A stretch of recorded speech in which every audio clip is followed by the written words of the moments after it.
شاہکار میں وہ، جنگل میں کوہسار میں وہ، سورج چاند ستاروں میں، مومن کے کردار میں وہ، پھولوں کی مہکار میں وہ، جنگل میں کوہسار میں وہ، سورج چاند ستاروں میں، مومن کے کردار میں وہ۔ ایک کلپ سن رہا تھا قاری خلیل الرحمان صاحب کا، جو گول ٹی وی پر آتے ہیں۔ میری ان سے جب بھی ملاقات ہوئی، بہت احترام سے بات ہوتی ہے، گپ شپ ہوتی ہے۔ میرے سامنے انہوں نے کبھی کوئی ایسی فرقواریت والی بات نہیں کی ہے، تو میں بھی نہیں کرتا۔ ابھی میں ان کا ایک کلپ سن رہا تھا، اس میں انہوں نے ایک بات کہی کہ امام ابو حنیفہ تو 70-80 ہجری میں پیدا ہوئے، تو یہاں سے آپ امام ابو حنیفہ تک تو پہنچتے ہو صدیوں کا فاصلہ طے کر کے، تو 70 سال کا اور رہ گیا، تو ڈائریکٹ نبی تک کیوں نہیں چلے جاتے؟ 70 سال رہ گئے، مطلب قابل احترام ہے، میرا مقصد ان پہ طنز کرنا نہیں ہے، مقصد ان کا یہ تھا کہ ہم قرآن و حدیث کو فالو کرتے ہیں اور آپ امام ابو حنیفہ کو۔ تو ابو حنیفہ تک جب آپ اتنا پیچھے جا سکتے ہیں تو تھوڑا سا اور پیچھے چلے جائیں، یعنی وہاں چلے جائیں جہاں ہم گئے ہوئے ہیں، اتنی سی بات ہے۔ اب محترم نے بات کی، کوئی ان کا طنزیہ لہجہ نہیں، لیکن اس بات سے جو اس وقت امت مسلمہ میں اہل سنت میں 50% لوگ جو امام ابو حنیفہ کو فالو کرتے ہیں اور 30% جو امام شافعی کو فالو کرتے ہیں، کیونکہ امام شافعی کا زمانہ تو امام ابو حنیفہ کے بعد ہے نا، وہ اور تھوڑا، اور 17% جو لوگ جو امام مالک کو فالو کرتے ہیں اور 2% جو امام احمد ابن حنبل کو فالو کرتے ہیں، یعنی یہ 99% مسلمانوں کو اس تقریر میں بے وقوف قرار دیا جا رہا ہے کہ نہیں قرار دیا جا رہا؟ نہیں یاری بات میرا خیال ہے۔ یعنی محترم کا کہنے کا مقصد یہ ہے کہ یہ جو چاروں اماموں کے فالوورز ہیں، ان میں اتنا شعور بھی نہیں ہے کہ یہ آج سے 1100 سال پہلے کسی شخصیت کو تو فالو کرنے کے لیے تیار ہیں، 50-60 سال مزید تھوڑا آگے جا کے ڈائریکٹ نبی کو فالو کر لیں، اس کے لیے یہ تیار نہیں ہے۔ تو یہ 99% امت کا احمق اور بے وقوف ہونا ثابت ہو رہا ہے کہ نہیں ہو رہا؟ کہ جناب قاری صاحب کو تو اللہ نے اتنا شعور عطا فرمایا اور 99% امت میں اتنی عقل، بولو بھائی، نہیں ہے۔ تو میں نے اس پہ کمنٹس کیے تھے کہ قاری صاحب آپ بہت قابل احترام ہیں، آپ کسی وقت یہ بات میرے سامنے کہیے، میں آپ کو اس کا جواب دوں گا، اور دونوں لائیو ویڈیو ریکارڈ کرا کے اس کو نیٹ پہ ڈال دیں گے، پبلک کو سمجھ میں آ جائے گا کہ آپ جو دعویٰ کر رہے ہیں، یہ دعویٰ میں اس میں کہیں لفاظی تو نہیں ہے، گڑبڑ تو نہیں ہے، کہیں ایسا تو نہیں آپ لوگوں کو کنفیوز کر رہے ہیں، اور میں بھی اس کا جواب دوں گا اس اشکال کا۔ دونوں چیزیں سامنے آ جائیں گی، پھر عوام دلیل کی روشنی میں فیصلہ کرے گی کہ 99% امت صحیح ہے یا آپ صحیح ہیں۔ مگر افسوس اس پر ہوا کہ وہ کمنٹ میرے ڈیلیٹ کر دیے، ٹھیک ہے نا۔ تو بات یہ ہے کہ جو ابو حنیفہ تک پہنچ رہا ہے نا، وہ در حقیقت نبی تک ہی پہنچ رہا ہے، اس لیے کہ امام ابو حنیفہ محمد صلی اللہ علیہ وسلم کے علاوہ کسی اور کو فالو نہیں کرتے تھے۔ ڈائریکٹ نبی سے سیکھنا تو اس زمانے میں ممکن ہی نہیں ہے، ناممکن ہے۔ بات یہ ہے کہ ایک وہ مفتی ہے جو 15ویں صدی میں قرآن و حدیث کی تشریح آپ کو بیان کر رہا ہے، ایک وہ مفتی ہے جو 70 ہجری یا 80 ہجری میں پیدا ہوا اور آدھی سے زیادہ امت نے اس کو فالو کیا۔ تو نبی کی بات کو سمجھنے کے لیے اس صدی کے مفتی کو فالو کرنا زیادہ بہتر ہے یا اس مفتی کو فالو کرنا زیادہ بہتر ہے جس نے تابعین کا دور دیکھا ہے؟ اس طرح سے مقابلہ کرانا چاہیے تھا، ٹھیک ہے۔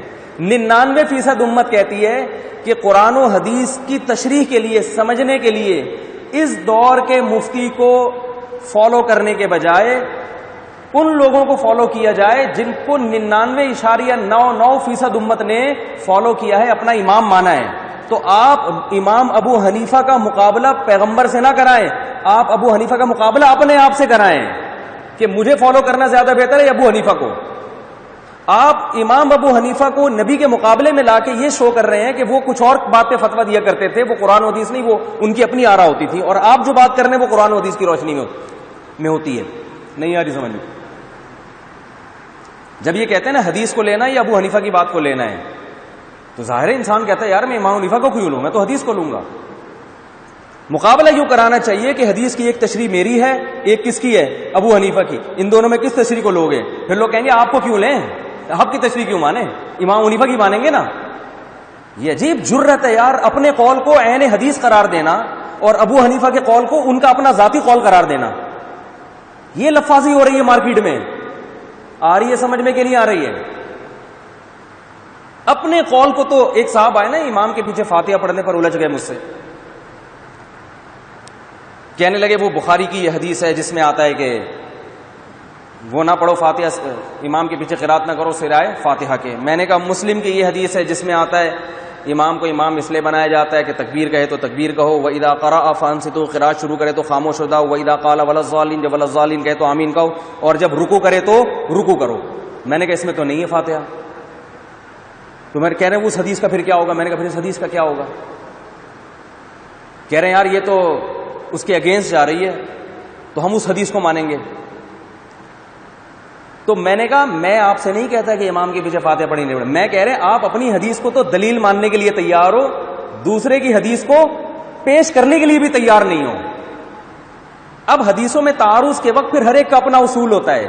امام حنیفہ کا قاعدہ یہ کہ جو حدیث اقرب الی القرآن ہوگی اس کو لیتے ہیں، قرآن سے میچ کر رہی ہوگی اس کو لیتے ہیں.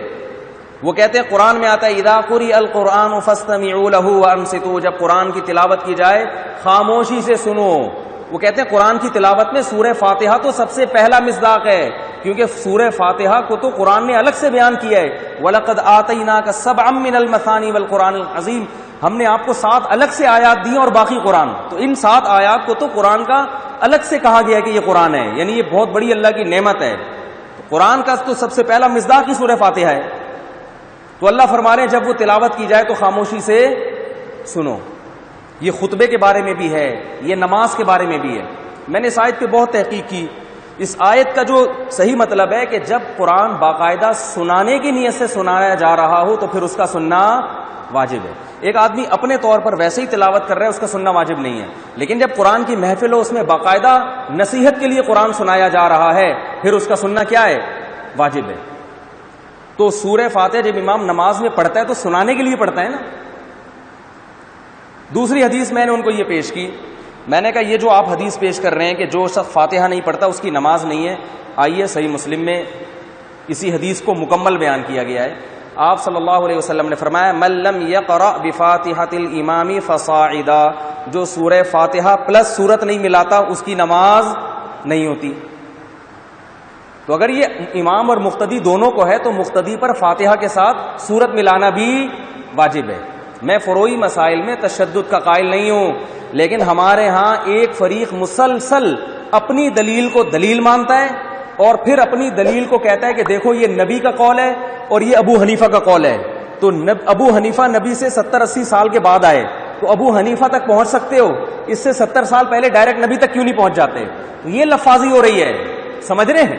ہونا یہ چاہیے کہ وہ یوں کہے کہ قرآن و سنت کے یہ دلائل ہیں جس میں میری یہ ذاتی رائے ہے کہ فاتحہ نہیں پڑھنی چاہیے، اور قرآن و سنت کے یہ دلائل ہیں جس کے بارے میں ابو حنیفہ کی ذاتی رائے ہے کہ دوبارہ بتاتا ہوں، ہونا یوں چاہیے کہ وہ یوں کہے کہ قرآن و حدیث کے یہ دلائل ہیں جس کے بارے میں جن دلائل کو سامنے رکھ کر میری ذاتی رائے یہ ہے کہ سورہ فاتحہ پڑھنی چاہیے امام کے پیچھے، اور ابو حنیفہ کہ یہ دلائل ہیں اور ان دلائل کو سامنے رکھ کر ابو حنیفہ کی رائے یہ ہے کہ فاتحہ نہیں پڑھنی چاہیے. اب بتاؤ قرآن و حدیث کی وہ تشریح مانو گے جو 15ویں صدی میں کر رہا ہوں، یا وہ تشریح مانو گے جو 80 ہجری میں پیدا ہونے والے تابعین کی زیارت کرنے والے اور وہ مجتہد جن کو 50% امت نے فالو کیا ہے ان کی تشریح کو معتبر مانو گے؟ تو فوراً انسان کہے گا بھائی ہم ابو حنیفہ کو آپ پر ترجیح دیتے ہیں. مگر اسٹائل یہ نہیں ہوتا.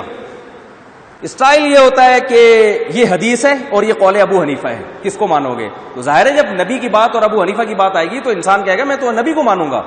تو یہ لفاظی ہو رہی ہے. آپ کی تشریح اور ابو حنیفہ کی تشریح میں اختلاف ہو رہا ہے.